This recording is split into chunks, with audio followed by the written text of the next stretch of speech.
13분입니다. 진짜 인터뷰와 정가 산책을 앞에 두 분의 사정 때문에요.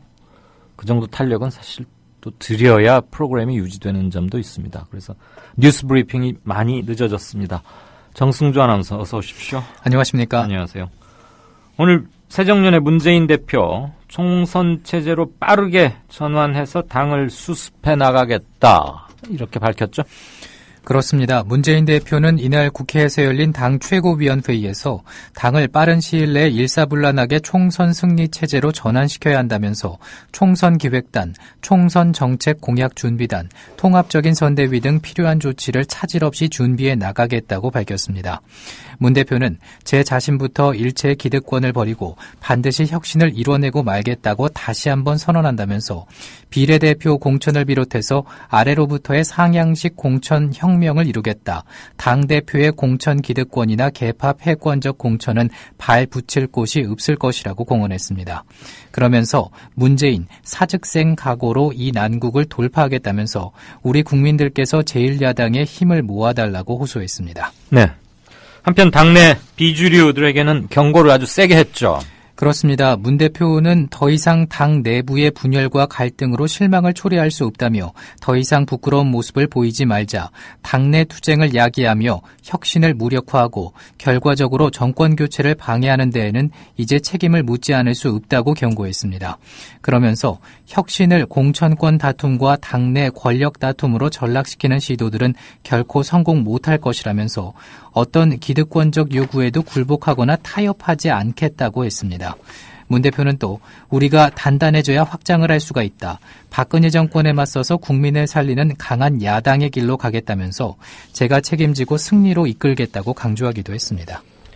단단해져야 확장할 수 있다. 이 말은 조금 남다르게 특별하게 들립니다. 자, 안철수 의원 탈당. 국민들은 어떻게 생각하는지 여론조사 해봤죠. 결과가 어떻든가요? 예, 안철수 의원의 새정치민주연합 탈당에 대해서 호남권 응답자의 70% 가까이가 잘했다고 대답한 반면에 새정치연합 지지층의 61%는 잘못했다고 응답했습니다. CBS와 조원 CNI는 12월 14일과 15일 이틀간 전국의 만 19세 이상 성인 남녀 1000명을 상대로 RDD를 이용한 무선전화 ARS 여론조사로 실시를 한 결과 응답률은 4.7%였고 표본 오차는 95% 신뢰 수준에서 플러스 마이너스 3.10%포인트입니다. 이번 조사에서 안 의원의 탈당에 대해서 잘한 결정이다 이렇게 응답한 내용은 58.7%로 잘못한 결정이라는 응답 30.2%에 비해서 상대적으로 높게 나왔습니다. 지역으로 보면 수도권에서는 56.7%가 잘했다고 응답했고 호남권에서는 69.3%가 잘했다고 대답했습니다. 연령대별로는 60대 이상의 67.9%가 탈당은 잘한 일이다 이렇게 대답했습니다. 정당 지지도별로는 새누리당 지지자들의 72.2%가 잘했다고 대답했고 새정치연합과 정의당, 무당층을 포괄하는 비새누리당 지지자들은 50.2%가 잘했다고 답했습니다. 네. 다만 새정치민주연합 응답자들만 놓고 보면은 잘못한 일이라는 대답이 61.2%로 잘한 결정이라는 대답 33.4%에 비해서 높게 나타났습니다. 네, 제비 한 마리 가지고 봄을 얘기할 수는 없는데 여론조사 한 건 가지고 어떻다라고 평가하기에는 조금 이르고 그런 점은 있지만 아주 극명하게 갈리고 지역별, 연령별로 뚜렷한 반응 차이를 보이는 점은 관계자들 공부를 좀 많이 해야 할 대목이 아닌가 싶습니다. 새정년 지지자들과 그 이외 사람들의 견해 차이가 아주 확연히 갈린다는 것은 이번 탈당을 어떻게 보느냐. 거기까지는 다들 분석을 하는데 전체 국민, 전체 유권자들 물론 여기에도 의도적인 역선택도 있을 수는 있습니다. 그렇지만 잘했다는 얘기가 조금 많은 이 점은 좀 유의 깊게 봐야 하지 않을까 이런 생각이 드네요. 예. 안철수 의원 탈당 관련해서 문재인 대표의 대응에는 어떤 반응들이었습니까? 안철수 의원의 탈당 과정에서 문재인 대표의 대응에 대해서 51.7%가 적절하지 못하다라고 대답을 했고 수도권의 50.2%가 수도권의 52.0%가, 호남권의 50.0%가 적절하지 못했다고 응답했지만 새정치연합 지지자들은 적절치 못했다는 답이 29.1%로 적절했다는 대답 62.8%에 비해서 낮았습니다. 네. 안 의원의 탈당을 전후해서 정당 지지도에서 변화가 보였는데 새누리당 지지진은 39.9%에서 38.8%로 비슷했지만 새정치연합 지지도는 19.1%에서 16%로 3.1%포인트 하락했고 대신 기타 정당이나 지지하는 정당이 없는 무당층은 30.3%에서 35.4%로 5.1%포인트 증가했습니다. 네. 조원 CNI 홍준일 소장은 안철수 의원의 탈당 과정에서 새정치연합의 지지층은 소폭 줄어든 반면에 무당층의 비중은 소폭 상승한 것으로 해석된다고 밝혔습니다. 네. 이런 정당 지지도에 대한 여론 추이는 앞으로 좀 더 지켜봐야 할 것 같고요. 자, 그리고 대선 후보 지지도, 그리고 정당 지지도 어떻게 나왔나요? 예. 대선 후보 지지도 조사에서는 김무성 새누리당 대표가 19.3%로 1위를 기록했고 문재인 새정치연합 대표는 14.9%로 2위, 안철수 의원은 14.0%로 3위를 기록했습니다. 특히 안철수 의원은 호남 거주자 가운데 28.5%로 지지율 1위를 기록해서 박원순 서울시장의 16.9%나 김무성 문재인 대표의 15.0%와 비교해서 격차가 컸습니다. 지지 정당별로는 안 의원의 탈당 전에 새정치연합 지지자들의 18.9%가 지지를 했지만 탈당 후에는 8.2%로 떨어졌고 다른 정당이나 지지 정당이 없는 무당층은 18.8% 지지에서 26.1%로 지지가 늘었습니다. 문재인 대표는 새정치연합 지지층 사이에서는 안 의원 탈당 전에 37.1% 지지에서 56.5%로 크게 높아졌지만 무당층의 지지는 10.0%에서 6.6%로 떨어진 것으로 나타났습니다. 네. 자세한 조사 내역은 중앙선거 여론조사 공정심의위원회 홈페이지에서 확인할 수도 있습니다. 예, 어쨌거나 뭐 과학적으로 잘 수집되고 샘플링이 문제가 없었다면 여론조사가 설령 자신의 예측 또는 생각과 좀 다르게 나오더라도 일단은 팩트로서 참고는 할 필요가 있는데 대선 후보 지지율에서 호남권 거주자의 15%가 새누리당 김무성 대표를 지지했다. 그래서 문재인 대표와 같았다. 아, 이거는 정말 뜻밖이라고, 뜻밖보다 좀 더 강한 형용사를 쓰고 싶지만 과연 이랬을까 싶기도 하고요. 김무성과 문재인이 호남에서 같이 나왔다? 자. 문재인 대표 측이 깜짝 놀랄 만한 인물 영입 추진 중이다. 이런 말 했죠. 그렇습니다. 문 대표는 새로운 인재 영입을 강조하면서 이른 시일 내 영입 인물 발표도 추진할 것으로 전해졌습니다. 문 대표 측은 문 대표가 말한 것처럼 깜짝 놀랄 만한 인물도 있을 것이라고 했습니다. 안철수 의원의 측근이었던 A모 씨를 영입하는 역공도 논의 중이라고 합니다. 친노당 이미지 불식을 위해서 중도 진영 인사와도 폭넓게 영입 논의를 하는 것으로 전해지고 있습니다. 문 대표는 안 의원 탈당 이후의 당 단합 조치 일환으로 조기 선거대책위 구성과 호남특위 설치 등을 검토하는 것으로 알려졌습니다. 문 대표는 계파 안배 방식이 아니라 젊은 인사 중심의 세대 교체형 선대위를 선호하고 있습니다. 네. 또 호남 민심을 잡기 위해서 호남특위를 설치해 지역 현안을 챙기고 인재를 발굴하는 등의 업무를 맡기는 방안도 추진 중이라고 합니다. 네, 아까도 잠깐 언급했습니다만 정의와 국회의장이 청와대에다 대고 직권상정하라고 자꾸 압력을 넣는데 의장이 직권상정을 해야 할 법적 근거를 말해봐라 이랬어요. 예, 정의와 국회의장은 정부 여당의 쟁점 법안 직권 상정 요구에 대해서 법안 심사기일 규정에는 전시 사변이나 이에 준하는 국가 비상사태의 경우 직권 상정이 가능하게 돼 있다 이렇게 설명을 했습니다. 그러면서 과연 지금 경제 상황을 국가 비상사태로 볼 수 있느냐에 대해 자신은 동의할 수 없다면서 정부 여당의 요구에 사실상 거부감을 표시한 겁니다. 또한 정의화 국회의장은 내년 총선에 적용될 선거구 획정안과 관련해서 올해 연말까지 여야가 합의하지 못하면은 입법 비상사태라면서 연말 연시쯤 직권상정 심사기일을 정하는 것을 검토하겠다고 말했습니다. 그리고 어제 회동에서 연동형 비례대표제의 도입은 불가능하다는 결론을 내렸고 선거 연령 문제는 18세로 낮추는 쪽으로 검토해야 한다고 밝혔습니다. 이어 국회의장은 어디까지나 법에 따라 할 수밖에 없고 여러 전문가들의 의견도 그렇다면서 오히려 자신이 청와대의 법적 근거를 찾아봐 달라고 부탁했다고 전하기도 했습니다. 네. 중국 위안화 최저치로 떨어졌다면서요? 그렇습니다. 중국 인민은행이 위안화 가치를 연일 낮춰서 달러 대비 위안화 환율이 4년 5개월 만에 최저치로 떨어졌습니다. 어제 인민은행은 위안화 환율을 1달러당 6.4559 위안으로 고시했습니다. 전날보다 0.11% 높은 수준으로 위안화 값을 그만큼 낮춘 것입니다.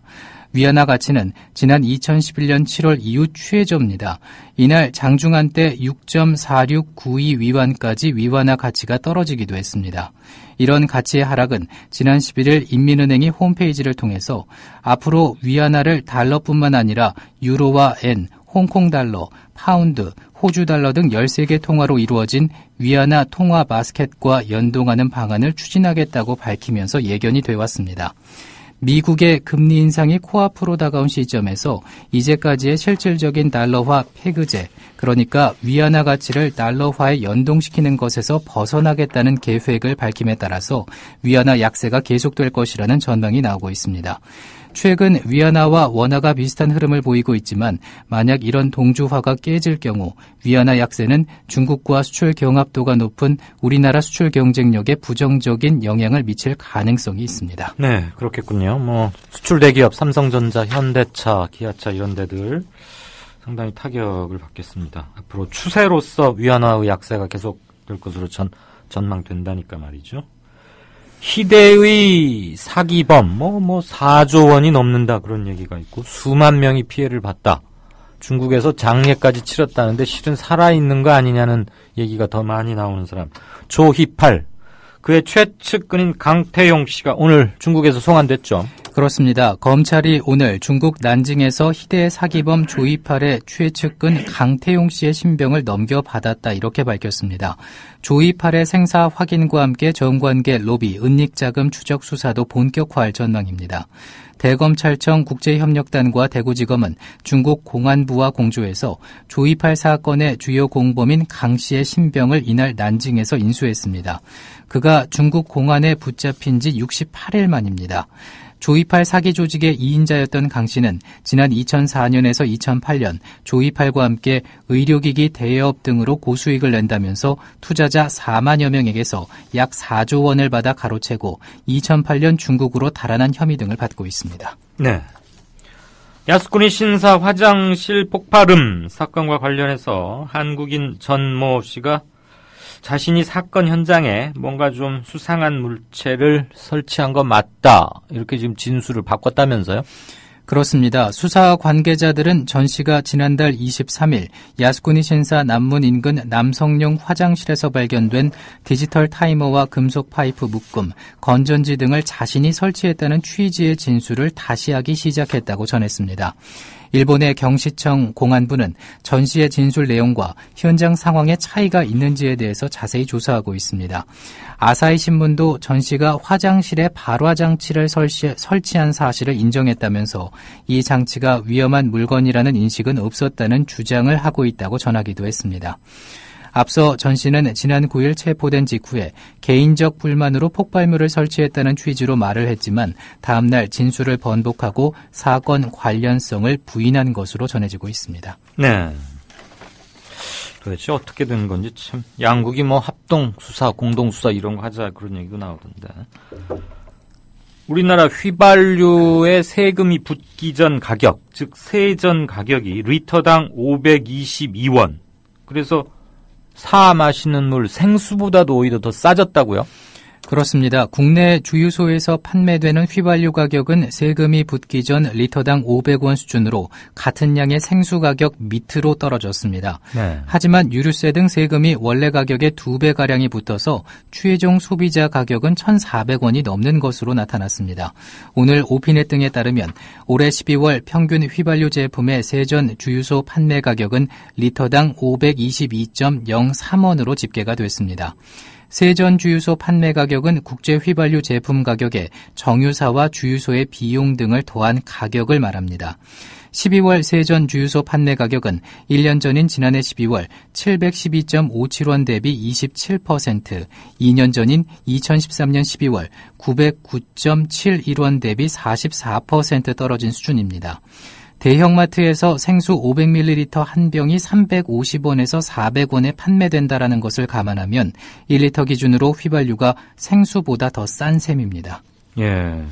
물보다 더 기름이 싸다. 그런데 지금 이건 세금 붙기 전 얘기고 예. 세금 붙고 나면 어떻게 돼요? 세전 휘발유 가격은 리터당 522.03원에 불과하지만 여기에 유류세 745.89원과 수입 부가금 16원, 관세 8.3원, 부가가치세 143.58원 등 모두 913.77원에 달하는 각종 세금이 붙습니다. 결국 소비자들은 주유소에서 평균 리터당 1,435.80원의 휘발유를 구매하게 되는 것입니다. 생수를 예로 들면 500원짜리 물 한 병을 구매하는데 2배에 가까운 900원이 넘는 세금이 붙는다고 보면 되겠습니다. 예, 그 마지막 비유가 아주 귀에 쏙 들어오는군요. 생수 한 병 사는데 500원인데 계산하러 갔더니 세금으로만 900원을 더 내라. 그러니까 물 2병 값을 더 내라 이 얘기 아닙니까? 예. 배보다 배꼽이 크다는 딱 이겁니다. 자, 민노총 오늘 3차 총파업했죠? 민주노총이 오늘 하루 총파업에 나섰습니다. 지난 4월과 7월에 이어서 올해 들어 세 번째 총파업입니다. 이번 파업에는 현대차 노조를 포함해서 노조원 15만 명이 소속된 금속노조가 적극 참여하고 4시간 부분 파업 형태로 이루어집니다. 민주노총은 국회에 상정된 정부 여당의 노동법안은 장시간 노동체계를 유지하고 저임금 임금체계를 도입하는 동시에 비정규직을 확산시키는 노동계약이라고 주장을 하고 있습니다. 네. 또 내년 초까지 비상투쟁 태세를 유지하면서 언제든 총파업에 나서겠다는 입장입니다. 오늘도 기상청이 한번 또 오보를 냈던데 아침 새벽 6시경에 서울, 경기, 충청, 호남 등 서쪽 지방에 많은 눈이 올 것이다. 그래서 뭐 차들도 놓고 가고 뭐 그러더니 충청도 이남 지방에만 지금 눈이 오고 있고 나머지는 막 말짱하던데 날씨 어떻답니까? 예. 내일은 전국이 대체로 맑겠지만은 전라남북도와 제주는 구름이 많겠고 전라남북도 서해안은 눈, 제주는 눈 또는 비가 오다가 늦은 오후에 대부분 그칠 것으로 보입니다. 충청남북도는 아침까지 산발적으로 눈이 날리는 곳 있겠습니다. 아침 최저 기온은 영하 9도에서 0도, 낮 최고 기온은 0도에서 6도의 분포 보이겠습니다. 네, 제법 추워지는 것 같습니다. 건강들 잘 유념하시고요. 지금까지 뉴스브리핑의 정승주 아나운서였습니다. 고맙습니다. 고맙습니다. 조선일보가 일제에 벌이는 거룩한 전쟁에 참여하라고 해서 내 학도병으로 지원했다가 죽을 뻔했다우. 6.25 때 조선일보가 국군이 연전연승하고 있다고 해서 넋놓고 있었죠. 근데 밤새 인민군이 서울을 함락시키고 후퇴할 때는 남편을 잡아갔어요.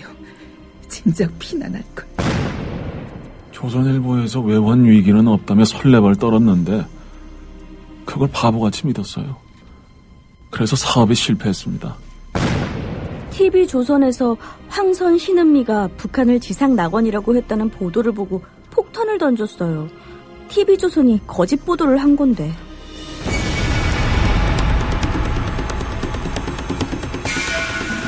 이런 조선일보가 여전히 신문시장 1위를 독점하고 있습니다. 조선일보 같은 족벌신문, 수구 기득권 세력의 대변 매체에 집중된 언론 권력을 시민에게 돌려주자는 운동. 이게 바로 미디어 협동조합 운동입니다. 조합원이 아니신가요? 서둘러 가입해주세요. 조합원이신데 조합비를 아직 못 내고 계신가요? 서둘러 자동납부 신청을 해주세요. 인터넷 국민.tv 또는 서울전화 3144-0933, 3144-7737로 하시면 됩니다. 짤막한 뉴스들 제가 간단한 코멘트 한번 붙여보겠고요. 행간하고는 물론 다릅니다. 그리고 청취자 게시판도 좀 들여다보겠습니다. 우리가 같이 할 수 있는 시간이 22분 19초 남았거든요. 방금 뉴스 브리핑에서도 나왔는데 중국에 있다가 국내로 송환된 조이팔의 최측근 강모 씨가 와서 조이팔 죽은 거 맞다 뭐 이렇게 말했답니다.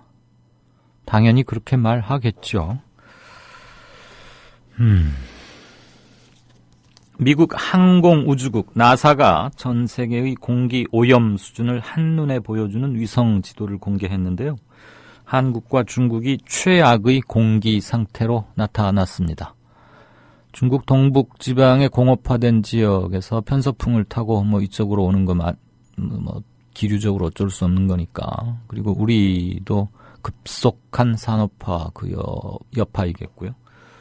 어쨌거나 이거 아침 운동 열심히 하시는 분들 보면 참 안타깝기도 한데, 그나저나 이렇게 대기질이 나쁘다고 마스크나 얼굴 칭칭 감고 다니고 그러시는 것도 좀 문제 있을 수 있습니다. 그것도 복면이라고 또 뭐라고 할 테니까 말이에요. IS인지 아이스인지가 복면한다면서요.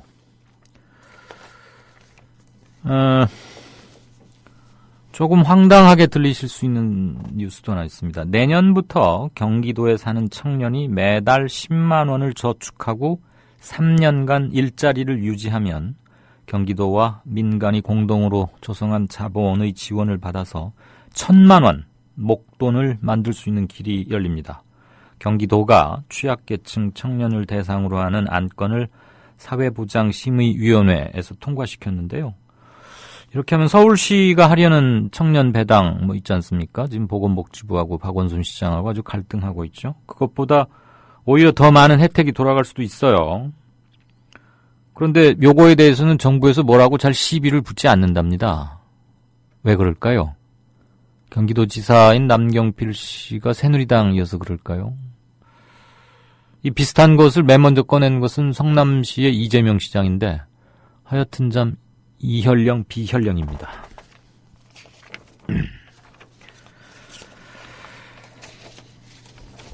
조금 황당한 소식이기도 합니다. 지난 2004년, 세워진 지 11년 됐네요. 2004년에 세워진 게임 특성화 고등학교에 학생용 컴퓨터가 단 한 대도 없답니다. 그리고 여기는 특수목적고, 특목고 이런 건 아니고 아무튼 특성화 고교이기 때문에 기숙사 생활을 하게 되는데 그 기숙사가 아주 난민촌을 방불케 한답니다. 아주 지저분하고 열악한가 봐요, 시설도. 그런데 매달 기숙사비로 설마 이렇게 많이 낼까 싶은데요. 아마 누구 좀 자제분들을 이런 특성화 고등학교에 보내고 계시는 분이 있다면 좀 올려주시죠. 설마 기숙사비로만 이렇게 많이 낼까 싶긴 하지만 매달 108만 원을 내고 있답니다. 그래서 부글부글 끓은 졸업생 그리고 그동안 학부모들이 학교 비리를 폭로했습니다. 조금 알아봤더니 설립자인 학교 교장은 지금 횡령죄로 구속 중이고요. 네, 게임 특성화고에 컴퓨터는 한 대도 없고 110만 원 가까이를 아무튼 매달 냈다.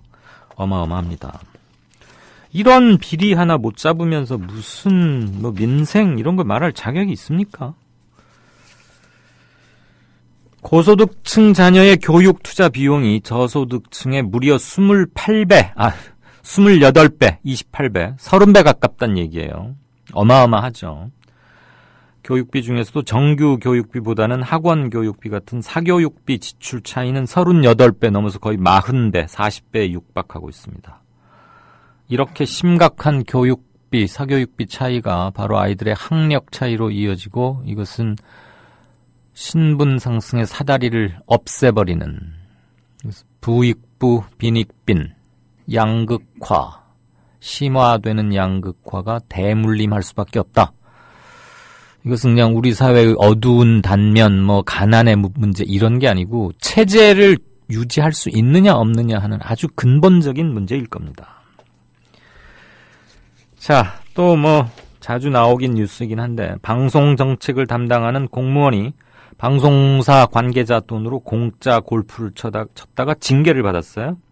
그런데 이 공무원 말하기를 나 업무를 위해서 어쩔 수 없이 가서 친 거다. 그리고 소송을 냈습니다. 반성할 일이지 뭐 소송까지는. 그런데 법원에서 무슨 택도 없는 소리냐. 업무를 왜 골프장에 가서 해야 된단 말이냐. 그리고 법원에서 받아들이지 않았어요. 세상에 업무 일 때문에 어쩔 수 없이 골프 쳤다는 사람 처음 봤는데요. 그럼 뭐 징계도 어쩔 수 없이 받았다고 수긍하면 되는 거 아니겠어요? 나라밖 소식입니다. 우크라이나의 성난 군중들이 사기 혐의로 기소된 정치인을 쓰레기통에 그냥 확 처박았습니다. 우크라이나에서는 이런 것을 쓰레기 처리 의식이라고 부른답니다. 왕왕 있었답니다. 우리나라에도 쓰레기통에 처박힐 사람들 덜어 있겠죠. 네. 우크라이나 이런 전통이 있군요. 자, 게시판 좀 볼까요? 주명이 아빠님. 수업료, 특기 적성비, 급식비, 기숙사비에서 월 108만 원. 그러니까 월사금, 수업료다 뭐 잠자는 값, 밥 먹는 값에서 모두 108만 원 내는 거 맞다는 말씀이군요. 어휴, 그럼 이 학교에 가면은 학비만 1년에 한 1,000만 원쯤 드는 거네요. 방학 때는 집에 와 있는다 쳐도. 그럼 아이 용돈 뭐 하고 그러면은 1,000 몇백만 원 그냥 휘리릭 그러는 거네요. 이렇구나. 예전 학회 활동 때라는 닉네임을 쓰시는 분께서는 뭔가 자판에 문제가 있는지 제가 뭐 화성말은 잘 못합니다. 체코슬로바키아 말도 잘 못하고요. 이거 영어 같기도 하고 아닌 것 같기도 한데 뭔가를 지금 한글로 쓰셨는데 영타로 된 게 아닌가 싶어요. 전혀 해독 불가입니다. 듣고 계시면 입력 키보드 시스템을 한번 좀 체크를 해보아 주시거나 그랬으면 고맙겠네요.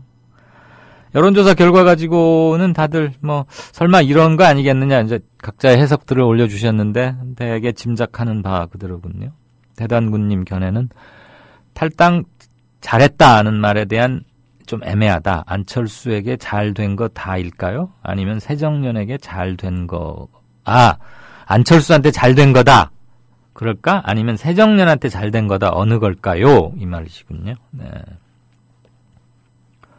국정교과서 반대라는 닉네임 쓰신 분께서는 세월의 오창문회를 보다 속이 터지고 화병이 생길 것 같다. 우리 잊지 말자. 이런 말씀 주셨습니다.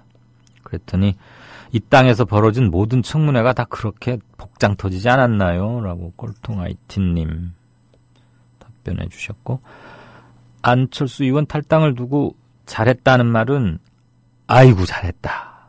알턴이 빠져서 잘했다. 이것일 수도 있고 잘한다. 잘해. 이 두 가지랍니다. 깜짝 놀랄 만한 인사 영입 추진 중이다. 이 말에 금태섭 아닌가? 그런데 금태섭 씨가 탈당했던가요? 안철수 의원하고 결별하면서 당까지 떠났던가? 제가 페이스북 친구이기도 한데 뭐라고 써놨던 것 같은데 잘 기억 안 나네요. 당적을 아마 버렸을 수도 있을 것 같습니다. 멋진 남 이런 분은 안철수가 예뻐서라기보다는 알턴니가 알아서 빠져주니까 잘했다고 응답한 것 아니겠습니까? 이랬고 김무성 의원이 1위는 아니었죠? 1위는 아니었고 호남에서 1위란 15%란 얘기인데 좀 믿기 힘들다 이런 뜻 그런 뜻의 말씀으로 듣겠습니다. 늦게 게시판을 체크하니까 이거 뭐 감당을 할 수가 없군요. 애플에서 쫓겨난 스티브 잡스의 자신을 빗댄 것은 좀 무리수가 아닌지라고 선만님이 말씀하셨고 보리수님은 그런 궤변이 어딨어요? 수십 년 이어온 야당을 지가 만들었나요? 분탕질하다가 도망간 안철수 의원 아닙니까? 그렇죠. 본인이 나간 것을 본인이 스스로 나간 건데 왜 쫓겨났다고 그러는지 참 이해가 안 간다는 말씀들.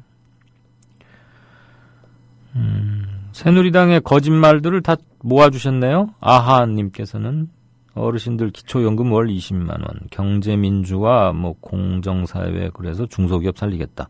중증질환 100% 국가가 책임지겠다. 반값 등록금 완전 실천하겠다. 아, 이거 하나 다운받아 놔야겠네요. 이거 한눈에 그냥 딱 보여주네요. 거짓말 종합 선물 세트입니다. 1년에 1000개씩 어린이집 확대하겠다. 오늘의 댓글로 모시고자 합니다. 고맙습니다. 이런 거 근데 어디서 이렇게 만드신 거예요? 다 있네 정말. 댓글도 많고 답글도 많고요. 예, 정가산책 당분간은 수목금 3일간은 김성수 평론가가 맡아줄 거고요. 그 포맷으로 갈지 조금 바꿔볼지 좀 며칠이지만 고민해보겠습니다. 어쨌거나 정치권 소식을 전해주는 그게 필요는 한데 꼭 정치권에만 국한시킬 건가, 이 점은 좀 고민을 하겠습니다. 매일 이거 해주겠다는 사람이 사실 잘 안 나서요. 찾기가 쉽지 않습니다. 주 3회면 모르겠고. 그러니까 저 양정대 타임이 좀 있어서 들으시기 성가스러우셨겠지만 그 친구 저 매일 이렇게 했던 거는 좀 성실한 대목은 우리도 평가해줘야 합니다. 최민희 의원 응원 글들도 좀 보이고요. 지영팬님은 이강윤의 오늘이 18위 10위권에 진입한 거 축하드린다고 그러면서 국민TV가 이게 좀 국민일보하고 헷갈리고 잘 인지도도 떨어지고 하니까 차제에 CI를 하자. 그래서 예시, 실례로 하나 제안하신 게 KBC, 아마 Korea Broadcasting Company 이런 겁니까? KBS하고 MBC 합쳐놓은 것 같네요. KBC 국민TV 뉴스. 고맙습니다. 우리 저 지영팬님도 조합원이신가? 아니면 모르겠어요. 어쩌다 18위 한 거고 또 주르륵 미끄러지고 그러겠죠. 세월호 청문회 관련해서 수의닥님께서 절절하게 긴 글을 써주셨는데 이걸 다 읽는 것은 불가능하고 요약도 못해서 대단히 죄송합니다. 그렇지만 다들 한번 읽어보시리라 믿습니다. 예, 늦게 하니까 도무지 소화가 안 됩니다. 오프닝 멘트에서 말씀드렸던 그 새끼, 송아지를 잃은 애미 소 이야기. 그렇죠. 가슴 아픕니다. 인도의 소 얘기. 우리의 세월호. 저도 가슴이 대단히 그렇습니다. 네.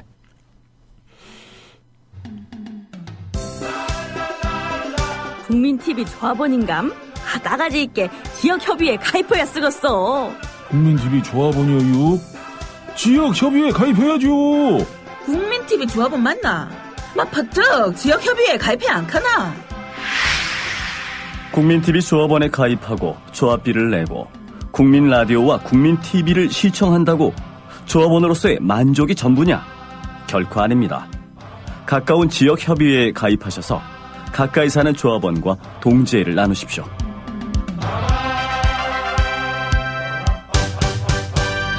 자세한 가입 안내는 미디어협동조합 홈페이지 지역협의회 게시판을 참고하시면 됩니다.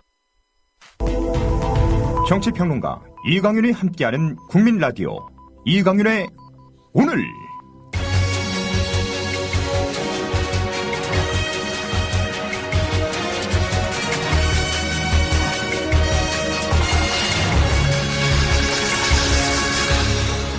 이강윤의 예리한 시각. 이제는 뉴스의 행과 간을 짚어냅니다. 네. 8분 30초 정도 남았는데요. 평소보다 시간을 대폭 줄인 미니 행간 진행하겠습니다. 오늘 문재인 대표가 다부지게 입장을 밝혔죠. 상향식 공천혁명 하겠다. 당대표의 기득권 그리고 개파공천 이런 건 아예 싸그리 없다. 생각도 마라. 이게 요지입니다. 기사 일부 먼저 들으시겠습니다. 문재인 대표는 오늘 국회에서 열린 당 최고위원회의에서 당을 빠른 시일 내에 일사불란하게 총선 승리 체제로 전환시켜야 한다며 총선 기획단, 총선 정책 공약 준비단, 통합적 인선 대위 등 필요한 조치를 차질 없이 준비해 나가겠다고 밝혔다. 문 대표는 제 자신부터 일체의 기득권을 버리고 반드시 혁신을 이뤄내고 말겠다고 다시 한번 선언한다며 비례대표 공천을 비롯해 아래로부터의 상향식 공천혁명을 이루겠다. 당 대표의 공천 기득권이나 개파 패권적 공천은 발붙일 곳이 없을 것이라고 공언했다. 네.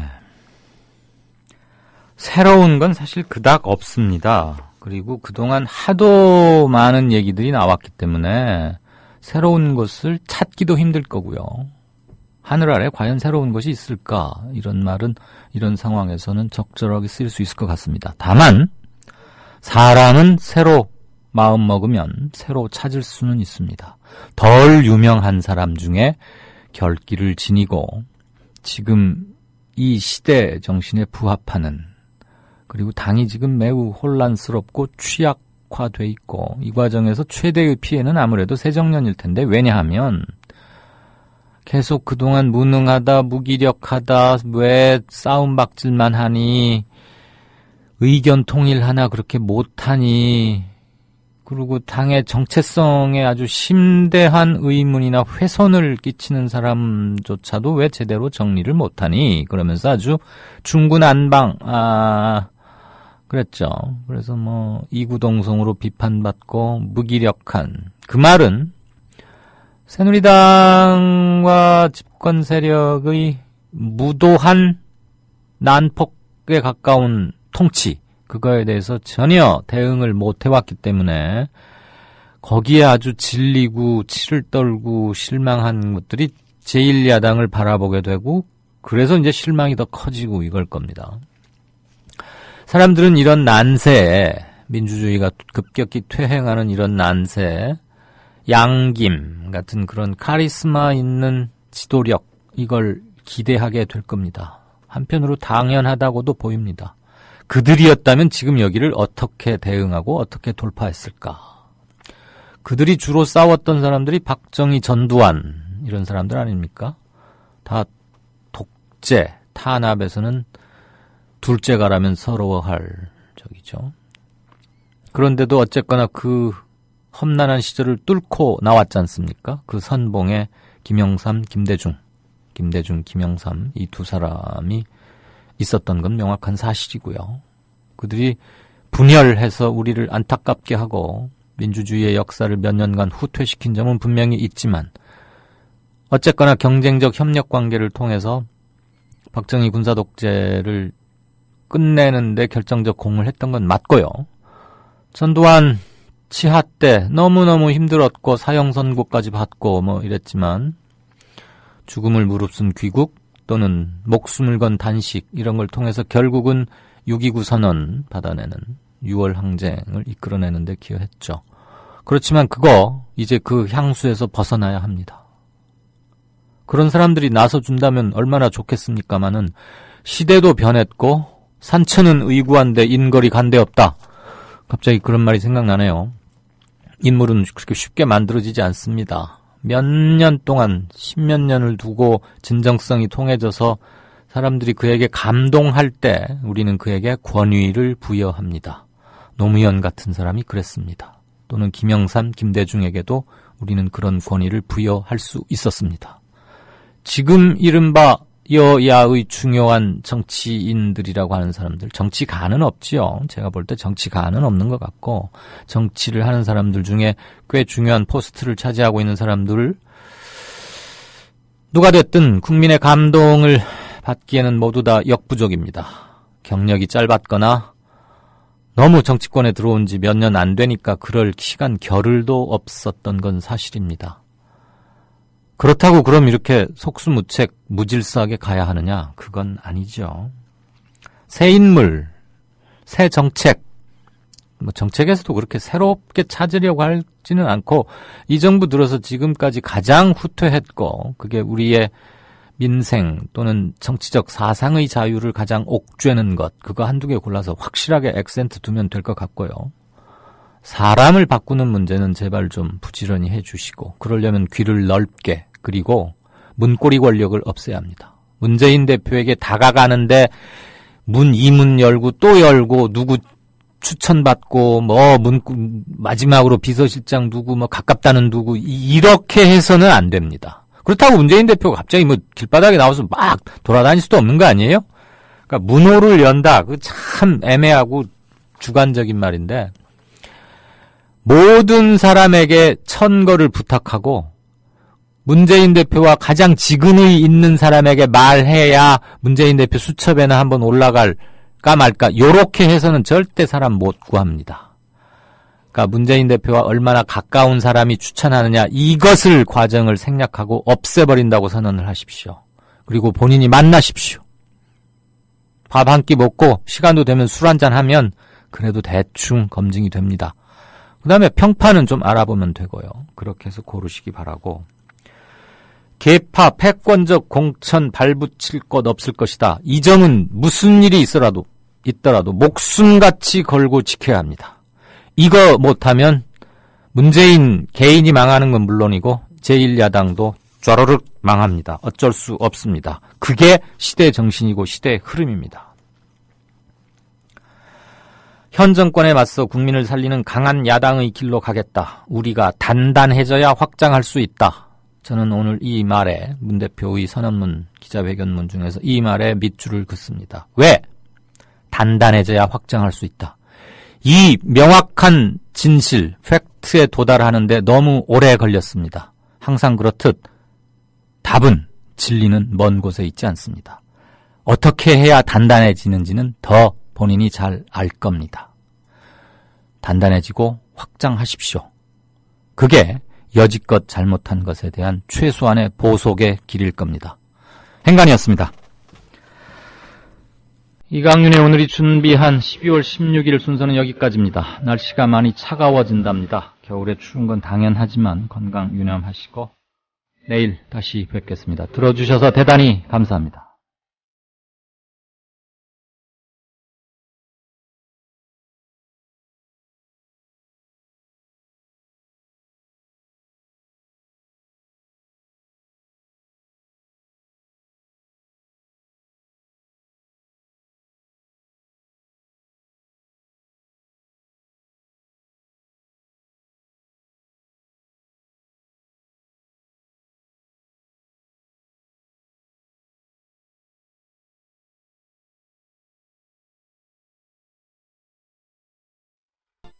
국민